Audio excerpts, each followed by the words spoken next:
20 years ago, in the heart of the Caribbean, a vision took root to safeguard the future of our islands from the growing threat of climate change. That vision became the Caribbean Community Climate Change Center, the region's lead agency for climate resilience, advocacy, and action. For 20 years, the Caribbean Community Climate Change Center, or 5Cs, has been at the heart of the Caribbean's response to the challenge of climate change. This anniversary marks not just the passage of time, but a moment to reflect on our journey, our impact, and the collective strength of the Caribbean in the face of one of the world's greatest threats. The Caribbean Community Climate Change Center was established in 2002 by heads of government to coordinate the region's response to climate change. Even then, it would recognize that climate change represents a significant threat to the survival of Caribbean people. In 2003 December, I was invited by the host country Belize to develop a financial plan and to start the planning for the startup of operations of the center. After careful consideration, it was decided that the financial support for the center would begin through direct contacts with the developed countries that would provide the support for the operations of the center. The first meeting in support of this process was held in Nassau, Bahamas in January of 2004. The then Deputy Prime Minister, Mr. John Bresenio, arranged a breakfast meeting where he invited potential donors to listen to a presentation made by me on the mission and vision of the center. This was followed by a number of other meetings in New York City, arranged by the Belize Permanent Mission to the United Nations, where I discussed the situation of financing the center with permanent missions of the Western European countries. CARICOM leaders realized that the piecemeal approach for projects was not ideal, and a flag bearer was needed to lead the charge in coordinating the region's response to climate change and variability. The key question then became, who? We felt that the climate change issue needed some center in the region that would be able to pull together the different institutions and more or less organize our collective capability to be able to provide for the region the sort of service that we felt was necessary. From the northernmost islands to the southernmost coasts, the impacts of climate change are undeniable. But here in the Caribbean, the 5Cs responded with strength, unity, and action. The mandate initially given to the 5Cs to address the impacts of climate change were two. First of all, coordinate the CARICOM region in climate change, especially in adaptation. So we had to have a coordinating mechanism to address climate change. That was the first mandate. The second one was that the Climate Change Center was to be financially independent. So we had to draft a financial mechanism, a financial plan where we could have reliable and continuous access to funding to maintain the center staff, institution, but then also to implement projects. So those were the two mandates: coordinate the region's actions on climate change, and secondly, to have a financial plan in place to then get the resources to implement these projects. Once the decision was made and the location finalized, the real work began. It was no longer just an idea. It was a vision that needed to be transformed into a reality. The Caribbean's response to climate change had found its forerunner, but now it was time to build it from the ground up. The success of the center's actions, including its ability to generate funding, was grounded in a firm regional commitment, policy, and strategy. The basis for climate action in the region was guided by our three foundation documents: the Lilienthal Declaration on Climate Change and Development, the Regional Framework for Achieving Development Resilient to Climate Change, and its accompanying implementation plan. As time passed, these documents have since been updated. The Herculean feat of establishing a regional center of excellence wouldn't be possible without tackling challenges.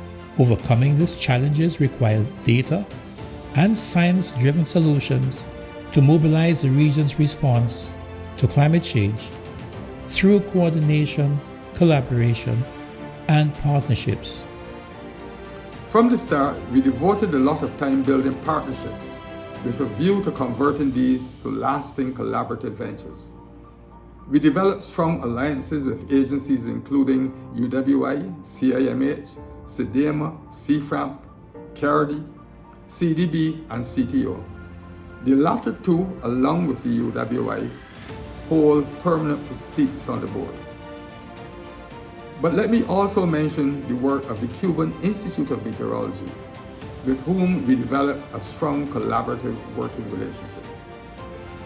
There were also a number of external collaborators, including the National Oceanic and Atmospheric Administration, UNDP, OAS, the UK Met Office Hadley Centre, USAID, the Hellenic Republic of Greece, the Government of Italy, and many others.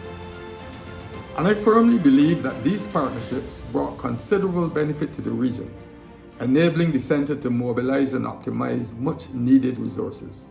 Within its first 10 years of existence, the 5Cs successfully executed a suite of regional climate change-related programs valued at approximately $50 million. This was made possible due to the strategic development of the Project Development and Management Department and leveraging climate data systems and tools to advance our resilience building efforts and transforming attitudes. This was not a new project, but it was being run through the center. It was helping to build resilience, putting in place water policies, etc., so that persons could be able to then take decisions and implement these decisions as they will help to enhance their capacities. Thereafter, in 2009, we had the draft Caribbean Regional Framework, which was just in draft, but the EU came, they saw it, and they said they were willing to give us, I should say, $8 million project for CARIFORUM, which included all CARICOM countries plus the DR and Cuba. This was implemented. It helped to put in place the early warning system, both for hydrometeorological and also for coral reefs. 2020 marked a significant year for the 5Cs under the new leadership of Colin Young. We embarked on a journey to update our strategic goals and objectives as we continue to take on the charge of building the region's resilience to climate change and variability, thus securing our future. The center was established to ensure that data and information about climate change was being collected, was being analyzed, and being used for evidence-based decision-making to make our region more resilient to the effects of climate change. And while that mission has really driven the center to what it is today, over the years the center's strategic objectives have also grown. Today, the center has 5 strategic objectives. The first is about ensuring that we scale up climate action across our region. And we do that by mobilizing climate finance for our member states so that we can invest in actions that will build the resilience and protect the lives and livelihoods of our people. Secondly, the challenge of climate change is so vast and so complex that no one institution can do it alone. And so the strategic partnerships that the center has established over the years are extremely important to our work. And as a result, it has grown tremendously. We've worked with partners in Europe, we've worked with partners with the Pacific, we've worked with partners in the region, and we've built strong, lasting relationships, all working towards the same objective of building resilience. Thirdly, we maintain our strategic focus on data and information. We've also noticed that the Caribbean public is not as aware about the effects of climate change, and so we spend a tremendous amount of time and effort trying to build awareness of climate change among Caribbean people. And finally, the center is a self-financed CARICOM institution, and as a result we have to ensure that we have a strong, sustainable 5 Cs, because if the 5 Cs is not strong and sustainable, then we're unable to deliver the services that our people and our region so deserve. One of the very first things the 5 Cs did, and I credit to the board and credit to the previous executive director, was to set up what was called the Project Development and Management Unit. It recognized that we needed to bring people with capacity to be able to write bankable projects to our donors. And once that unit was established, the center was then able to attract the kind of climate finance that was needed by our countries. In addition to writing bankable proposals that met the stringent requirements of donors, we also have a cadre of young professionals who are managing these projects on behalf of our countries. And we also then all had a procurement unit. Procurement is one of those barriers that prevent the flow of climate finance in our region. And so that particular unit, the PDMU as it is called, is then staffed by those who write bankable projects, those who manage these projects, and those who ensure that the procurement meets the stringent need of our partners. By having this unit established, the center became a leading role and played a leading role in the region in mobilizing climate finance for our countries. And I'm happy to say that over the last 2 decades, the center has mobilized over $250 million for climate action across the region. A tremendous achievement for a center that started with 2 people and that has grown now to a staff of over almost 70, all the while being a self-finance institution. 20 years of mobilizing resource for adaptation, 20 years of building up data to inform policy in the Caribbean. That's been important for the Caribbean people, and that's been important for the 5 Cs in general as an institution. I can certainly speak to the leadership, the innovation, the charisma, and the drive of the people at 5 Cs. Working at the 5 Cs means a lot to me because of the work that we do. Coordinating the region's response to climate change for the Caribbean region is a very, very special task. I've been with the Caribbean Community Climate Change Center for almost 14 years. I consider 5 Cs my next home.